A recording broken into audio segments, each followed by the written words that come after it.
Kagidanti Panagrugiti Panagbenga iti Baguio City ag sasarunot sa sambay dagiti turista isu nga agtaltalinaed ti nangato nga occupancy rate kadagiti pagdagusan ken hotel iti syudad. Sigun iti Hotel and Restaurant Association in Baguio, nakasagana dalata amang ipaay iti dekalidad a serbisyo kadagiti sumangbaypay a bisita. Detalye iti report ni Bridget Marcasi Pangospian. Agtultuloy iti panagsangbay dagiti turista iti Baguio City, kagidan ti manarimaan a 30th Flower Festival wenno Panagbenga Festival. May sa arason daytoy iti nangato nga occupancy rate dagiti accommodation establishments iti syudad. Sigun iti HRAB, arig na makatawan ti panagsagana da tapno makaipaay iti dekalidad ken nasaya at serbisyo kadagiti bisita gaputan nangaton ti occupancy rate kadagiti hotels manipod iti holiday season. Parang nawala na nga yung ating lean season eh. We have become a year-round destinations. That's why a year-round destination.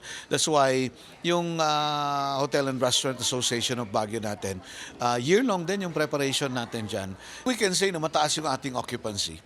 There are other hotels maybe na hindi masyadong napupuno. There are certain factors why, no?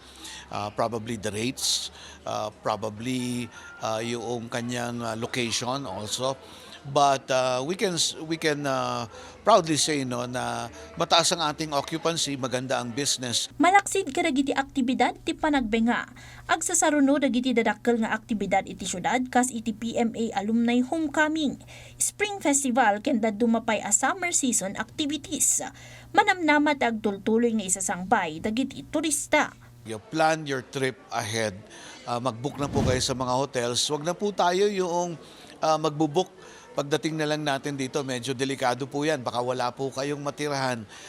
Bagamat meron pa po tayong mga available rooms, mas maganda po na planado para kampante kayo pagdating nyo rito at mas ma-enjoy nyo yung inyong vacation rather than spending so much time looking for a place to stay.